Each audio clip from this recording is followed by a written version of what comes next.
The word get is a verb. The dictionary defines it as receiving or having possession, use, or enjoyment of, coming to a specified place, arriving, reaching, and lastly, to succeed, to become enabled, or to be permitted. So with all that said, did you get it? Good. Welcome to Get the Podcast. You better get it while the getting's good. It won't be long until I'm gone in all likelihood. Misinformed is an excuse, be the engine that could. I know my roots, I know my rights, and still misunderstood. I'm getting to it. Hey, what's up, people? It's your friendly neighborhood Negro, JC. And Get the Pod is a micro pod where I give my 2 cents, a couple quarters, and a few dollars on some hot button issues in not only the Black community, but the overall global community. All of the episodes will be under 20 minutes with the goal of, hopefully, getting you to the point of fruitful and meaningful conversations with those in your immediate friend groups and circles. So, you got it now? Yep. You get it yet? Think so. Good. Let's go. What's up, guys? All right. So today's conversation, if I can call it a conversation, because it's literally just me talking to you and not you talking with me. What is this? Today's monologue? Dialogue? Whatever. Diatribe? Ooh. SAT word. Nah, today's whatever is going to be on someone I don't even like to talk about, but I literally, we were talking, me and my friend were talking about this so much that I feel like I had to speak on it. We're going to talk about today Kanye West and something that I like to call the Nigger box. And the person who I had this conversation with just recoiled because he said he had a visceral reaction when I said it and I described it this way. But the Nigger box, right? So Kanye West is a man that we like to talk about Kanye because we like to use Kanye as a cautionary tale of Black man gets with white woman and loses everything, right? Even though technically he's gained everything, but he's lost the things that we would associate with winning, which would be connection to his tribe, right? Because while he has a community of people that care about him subjectively, and I mean that in saying care as in financially care as social currency care, actually love and care and respect him. I don't know. I'm doing all this burping and shit. I swear to God, Kris Jenner has placed some like weird magic on him. And we gonna get to that later, but Kris Jenner protects her things. But whatever, his community, he has community, but he don't have tribe, right? His community is not his tribe. His community is a community of people that have made their living off of proximity to Blackness. We'll get to that in a second. But yeah, we like to use Kanye West as a cautionary tale. What does it profit the man to gain the world and lose his soul? Well, we get Kanye West. That's what it profits. But the thing about Ye that I often say R.I.P. to Kanye because, like, I really mean that shit. Like, that nigga's dead to me. Like, the Kanye West that we knew and loved is gone. He's never coming back. He's deep in the sunken place. He's trapped in the Matrix. I don't think he's going to make it out alive, honestly. But, like, Kanye's issue is that he's Black. And I'm not saying this to be funny. I'm saying this to every single solitary thing that anyone has said to him that he couldn't do, he's done, right? And so we've reached this place where he has literally everything that he wants, but he's still unhappy because he can't supersede his Blackness, right? He can't shake this nigger box that he's in, right? And the nigger box is his skin color, right? Because I feel like mentally he's quote unquote above it or beyond it. You know what I'm saying? I feel like financially he has wealth that his greatest ancestors couldn't have imagined a black man having, right? He has, like these family goals. He has a beautiful wife and beautiful children, right? But like, he's still treated as a black man, right?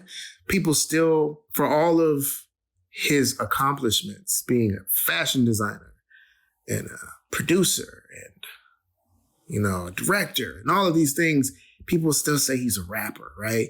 And the connotation of rapper is black. And black synonymous with nigger.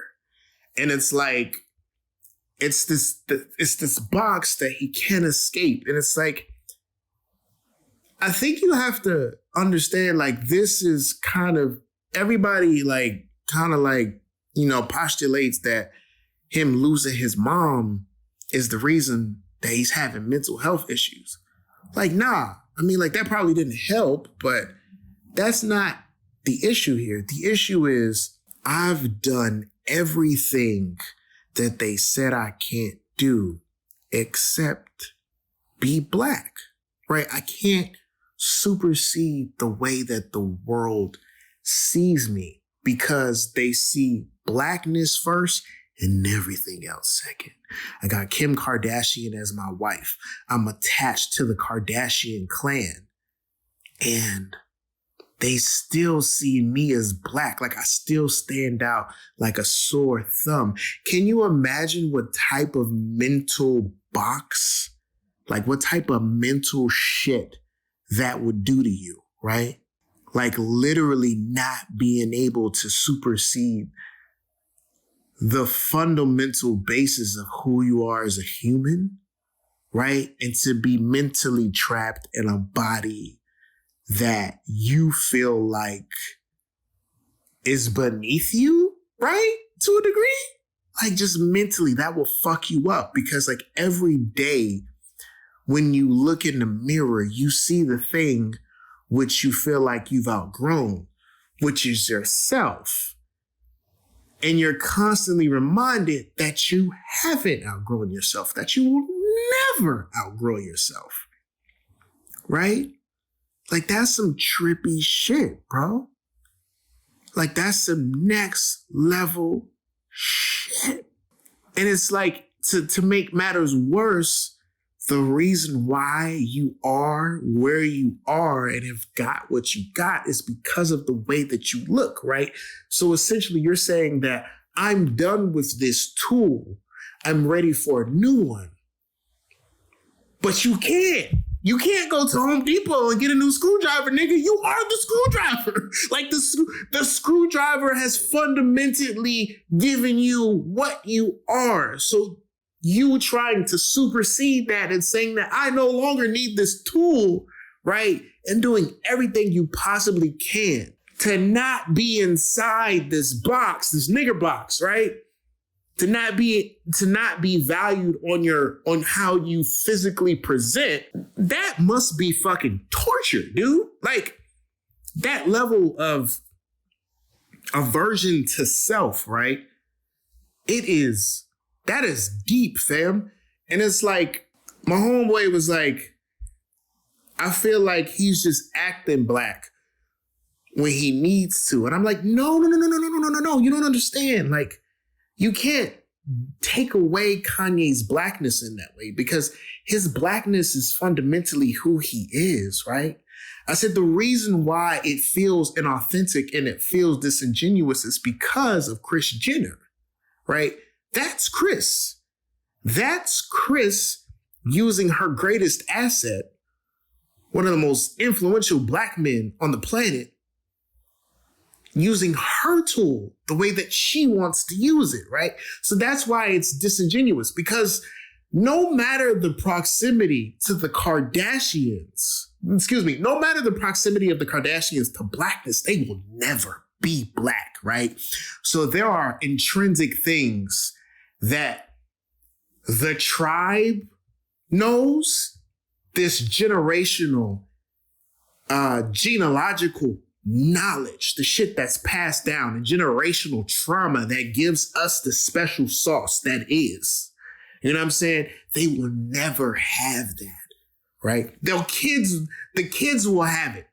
You know what I'm saying? North and Saint and the other one, I can't remember her name or his name or whatever. The kids will have it because it's in the bloodline, right? They ain't got that shit. So what you see in the disingenuousness, the fake shit, is this white woman trying to utilize and capitalize off of what is intrinsically Kanye, which is his blackness, right? And his connection to blackness, right? And her connection to blackness via him, right? Her direct line to him. That's what we see. It's blackness being utilized in a way that is fundamentally not black. The shit is a mind fuck. And and he brought up a point. He said, my homeboy, he said, what if he wakes up one day and realizes that, he said, the fucked up part about it is waking up and realizing that at any moment, all of this shit can be taken away from you, right? At any moment, your wife, them kids, that family could leave. He said, waking up every day like that must be a fucked up thing. I said, no. Kanye woke up. He's still asleep, sweetie.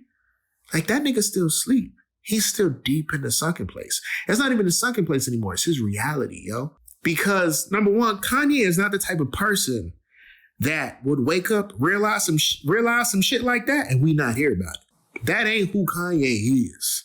All right, as a human, that goes against the laws of Kanye, right?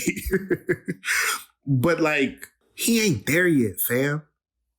And the saddest part is, for the want of preservation of life, I hope he never wakes up, because Kanye is not fundamentally strong enough to accept that reality, right? I don't, as I told him before, I said, anything is possible, but is it probable, right? Could Mr. West wake up and fight that fight, right? And go through the process of having to fight for his children and lose them, and having to fight for his wife and lose her, having to fight for that family, that evil family, and lose them, right? Classic Stockholm syndrome, right? He's not strong enough for that. I don't feel like Kanye would make it out of that battle alive, right? And the saddest part is, if Kanye was to kill himself, right? If Kanye was to commit suicide, and as a result of separating, either forcibly or amicably from that family, do you know Kris Jenner would make so much fucking money? I can only imagine the ways in which Kris Jenner would spin that to make bread. Kris Jenner would become a billionaire off Kanye's death. And that's fucking evil, right? That is capitalism, racism, systematic. That is all of these things that is perfection. A white woman using a black body to make billions, dog. That is so America. That is America to the core, fam. Like, that is evil. But it's like, that's who she is, right? She's gonna figure out a way to make $1 out of 15 cents, fam. Like, she would do that. It's evil, fam. Oh my God, it's like diabolical. So either way, Kanye is damned, right? He's damned. Like, he's gone. We have lost him. So when I say R.I.P. Kanye, I mean that shit. Like, he is gone. The Kanye that we knew and loved is gone. He ain't coming the fuck back no goddamn mo. And it's like, he was like, well, who could save him? And I was like, it would take Jay-Z and Beyonce. It would take Michelle and Barack. It would take Will and Jada. It would take it would take a village to save Kanye. And I said, is it really worth burning down a village to save one fucking man? Absolutely not. Especially when that man went free of his own accord. Nobody forced him to sleep with that succubus. He did that shit on his own. He had children with that bitch. Like, he had children with a demon. Them kids are half black, half demon. I don't know if I'm going to be able to post this, but like, I really don't. But like this, we all know this shit, man. Like, this is the point of Get the Podcast. It's to make information accessible. And it's to put it in terms that you may not have thought about, conceptualized, right? This is the point of this. This is why I'm doing this. This is why I started this. So I got to put it out. I got to keep it real. I got to keep it 100. But it's just like, yeah, we can't burn down a village to save one man. He's a casualty to the game. He's a cautionary tale. He has now risen to the levels of, this is what you don't want to be. This is so wild. But yeah, the nigger box, man. It's like Bird Box, but for niggers. That was so wrong. I might have to cut that out. I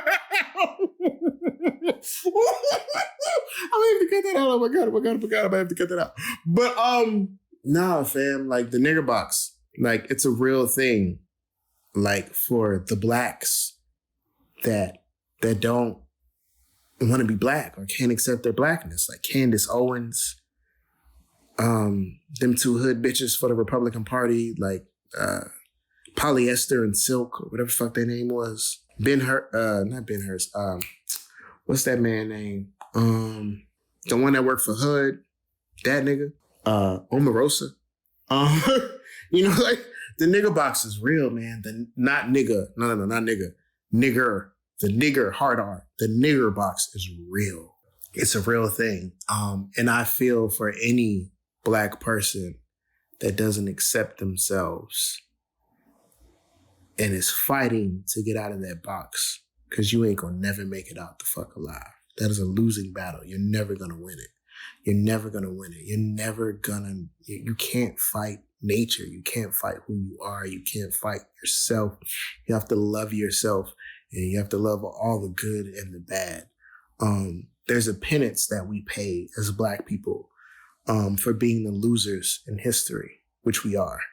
People of color around the world are losers, but black people in general, like we're the losers in this specific section of human history, right? We're on the losing end, right? So there just are things that we have to deal with that white people don't, right? Because on the spectrum, white, black, everyone else is in between. And it's like, they're just intrinsically negative things and hurdles that we have to supersede and overcome that others do not. On the other side of that spectrum do not. It can be, for a weak man or woman, it can be a lot. It's crushing. It's heavy. It's hard. It can break you, fam. Like, it really can. It can break you. Wow. But yeah, that's it. I'm out.